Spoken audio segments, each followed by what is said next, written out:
What's going on, everybody? Red Dead Ocelot here, and welcome back to my channel. Welcome back to my YouTube content creations of my own personal videos. And it's going to eventually be public. But anyways, today we are talking about Doom 2 Hell on Earth. This is a re-release for the older generation of hardware, which is the PS4, Xbox One, and or PC. You can get it on all multiple platforms. So anyways, today I'm going to talk about this game. So Doom 2 Hell on Earth was released 1994. It is a sequel to the 1993 smash hit just called Doom.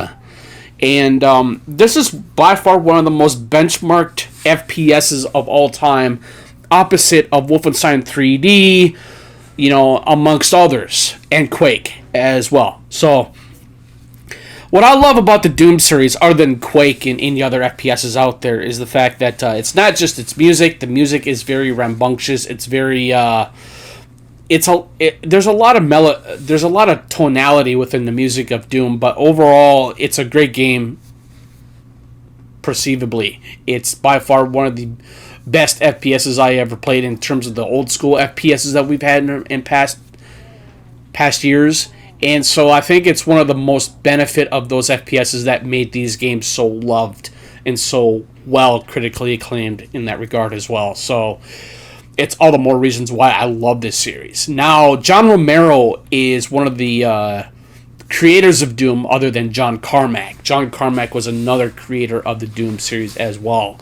You know, I made a video on Doom 3 not too long ago, but I thought that was actually one of my greatest videos I've made on another Doom game as well. But I think Doom 2 did a remarkable thing in terms of its not really the mission structure, really. It's more appropriately on the level structure. You know, I like the way how the level structure is all it's balanced. It's not so convoluted. You know, there are some puzzles involved within Doom. You know, that's usually how Doom usually is. There's some puzzle solving a little bit, but it's very light. It's not very heavy from what Doom Eternal did. You know, yes, Doom 2016 did have some puzzle solving as well, but I felt like that was a little bit light on the puzzle solving in Doom 2016, just like the original Dooms, as I am here talking about. And so I think that's another great way of basically explaining that. But overall, I really think that Doom 2, not just from what Doom did in 1993, it was the fact that Doom 2 took place on Earth. You know, it's the same thing as like from what Doom Eternal did. Doom Eternal took place on Earth. Doom 2016 took place on Mars, right? You know, because, you know, that's usually how it is. The first Doom, 1993, took place on Mars, and then Doom Eternal took place on Earth. Hence why Doom 2 Hell on Earth is why it's called, is because it took place on Earth.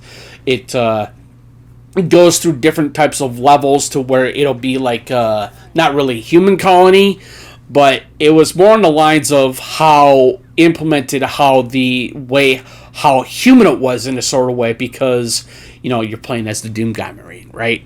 You know, he's human, obviously, but he's ripping and tearing through the demons in Doom, Doom 2, Doom 3, and all the other Doom games that we've past known and loved. You know, that's another reason why these games are so well beloved. You know, it's just the way how the level structure it was within Doom 1993, Doom 2, Final Doom. I'm gonna add that as well in this video because I feel like that was a little different in a way to where how they implemented Final Doom in Doom 1993 or Doom 2 Hell on Earth 1994, especially on console. I do believe that they do have it on PC as well, but on PC that they did have Final Doom as a standalone. Now, while I will say with Doom 1993 and Doom 2 Hell on Earth, they did it a little bit differently on the console ports, to where that Final Doom was more, it was more like an added mod, which to me made no sense And I really wish that they would not have done that. I really wish that they would have just implemented, Final Doom as it being a standalone game like it did back in the day. Because with Final Doom, it implemented two new level structures, basically. The Plutonium Experiment and TNT Evolution. And now, while I do understand why they implemented the modding system for the Final Doom mods for specifically, whether if you can play it on Doom 1993 or Doom 2 Hell on Earth here on console. But like I said, I'm going back to this, and I keep on going back to this, and I really wish that they would not have done that. I really wish that they would have implemented a much more standalone game.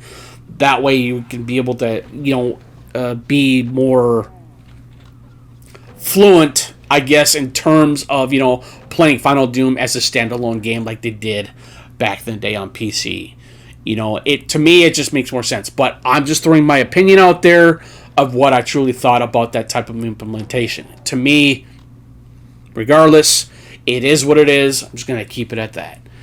But overall, I really do believe that the original Doom games specifically, even the Doom 1993, Doom 2, or Doom 3, or Final Doom, I mean, they're all great games in their own perspective. It's the run and gun, as you know and love. It's the fact that, you're going through different types of level structure, and,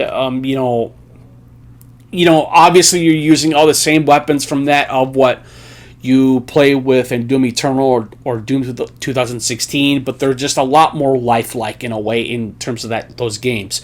But when you're playing Doom 1993 or Hell on Earth or whatnot, they're all the same weapons. It's just that because they're a lot more pixelated weapons, really. But when you're playing Doom 3, specifically, whether if it's the BFG edition or even the Xbox original version of the game, which was much more claustrophobic, which I mentioned in my Doom 3 video, the original Dooms were not claustrophobic at all. They were all open. All the level structures within Doom, within the older Doom franchise, they were much more open. You were able to just go around finding secrets, And another thing I will touch on within the original Doom games as well, with the secrets, they're not, as I previously mentioned in my Quake video though too, I felt like in Quake there was a little bit, the exploration was a little bit more, it was a little more fluid. And what I mean by that, I feel like that in the original Doom games, I feel like finding the secrets was it was not really much of a forced thing, really. You really had to be careful how you find them. Quake had that though too, but I feel like that Quake did the secret finding just a little bit better. But overall, I think the original Doom series did a really good job of doing the secrets. Because you're always going to find you're always going to find weapons within the secret areas. You're always going to find some specific type of items that you'll collect as well, like invisibility or invulnerability or whatnot.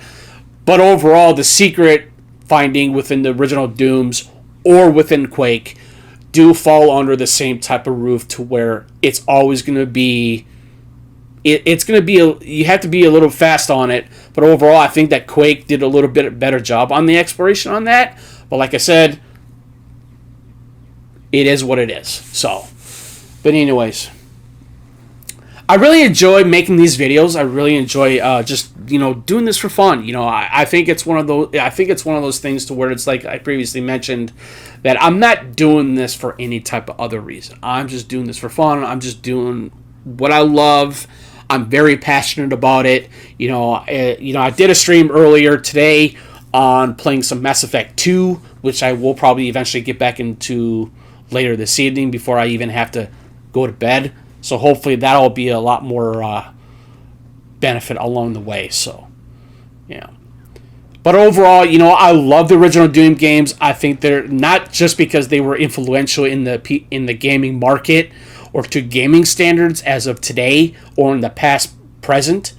It's just amazing of how far these games have come. It's just amazing what they have done to be that much influential, especially in that type of, in the gaming industry as a whole. So I thought I'd just put that in there as well. But anyways, this is Red Dead Ocelot here. Thank you for tuning in. Really appreciate it. But please, any comments or questions you might have, put them in the comment section below. Please leave a like, subscribe, turn that notification bell on. I'll check you guys later. Have a good rest of your afternoon or evening or day. And peace.